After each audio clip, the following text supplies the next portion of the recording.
मोदी सरकार बनाएगी ट्रेन हादसों का रिकॉर्ड। 13 दिनों में 7 रेल दुर्घटनाएं, रेल हादसों पर गरमाई सियासत। नमस्कार, मैं हूं दीपिका। अब वो जमाना चला गया जब रेल हादसों के बाद रेल मंत्री इस्तीफा दे देते थे।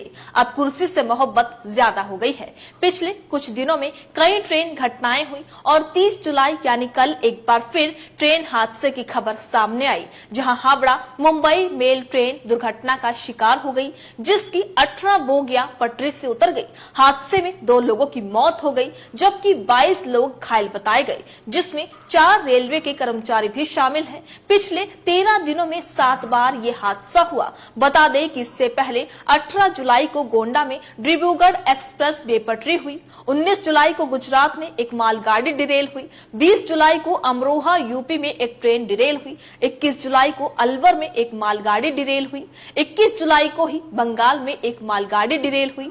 26 जुलाई को भुवनेश्वर में मालगाड़ी डिरेल हुई। 29 जुलाई को समस्तीपुर में बिहार संपर्क क्रांति हादसे का शिकार हुई। तो यानी पिछले कुछ दिनों में इतने सारे हादसे। सवाल यही है कि इतने रेल हादसे क्यों हो रहे हैं? क्या गलती हो रही है? क्या कवच सिस्टम काम नहीं कर रहा? किसकी चूक है? इन मामले से सियासत गरमाई हुई है।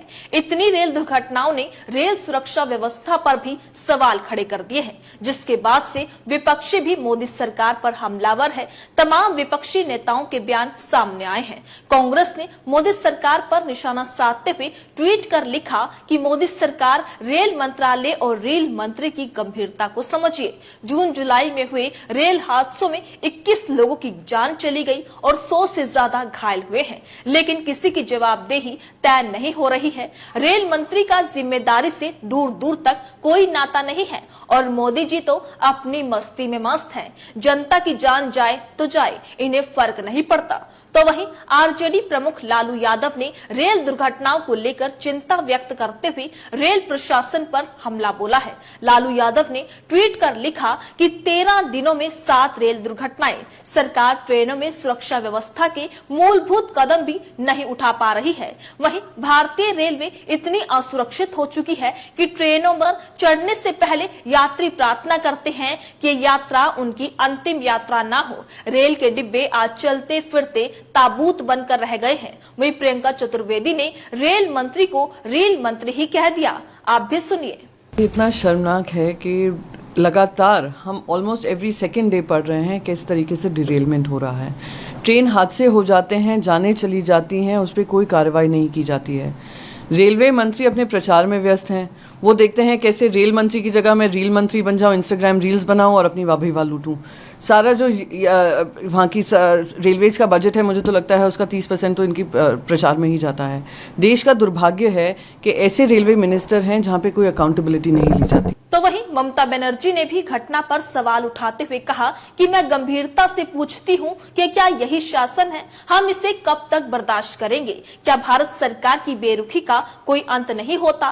वहीं सपा प्रमुख अखिलेश यादव ने कहा कि लगता है कि सरकार हर चीज में रिकॉर्ड बनाना चाहती है। अभी कुछ दिन पहले पेपर लीक रिकॉर्ड चल रहा है, लगता है उसी तरह ट्रेन दुर्घटना का भी रिकॉर्ड बनने जा रहा है।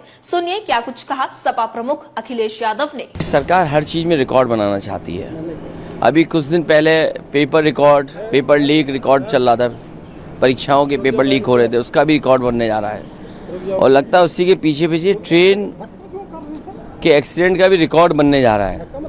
आखिरकार सरकार जो दावा करती है सिक्योरिटी एंड सेफ्टी का, और इतना बड़ा बजट उनके पास है, उसके बाद भी एक्सीडेंट क्यों हो रहे हैं? आम लोगों को सुविधाएं क्यों नहीं मिल रही हैं? जिन जान जा रही है, जो आज एक्सीडेंट हुआ है, जान जाने वालों की सरकार मदद करे और भविष्य में ऐसे एक्सीडेंट ना हो, कम से कम इसके लिए कोई पुख्ता इंतजाम सरकार करे। तो सुना आपने, रेल हादसे पर राजनीति गरमाई हुई है। लगातार रेल हादसे यात्रियों के मन में एक डर भी पैदा कर रहे हैं। आखिर क्या वजह है? कैसे हादसे हो रहे हैं? इस पर आप क्या सोचते हैं? अपनी राय कमेंट बॉक्स में लिखकर हमें जरूर बताइएगा। इसी तरीके से देश और दुनिया से जुड़ी हर छोटी से बड़ी अपडेट के लिए FBN यानी फ्रंटलाइन ब्रेकिंग न्यूज के साथ बने रहिएगा। धन्यवाद।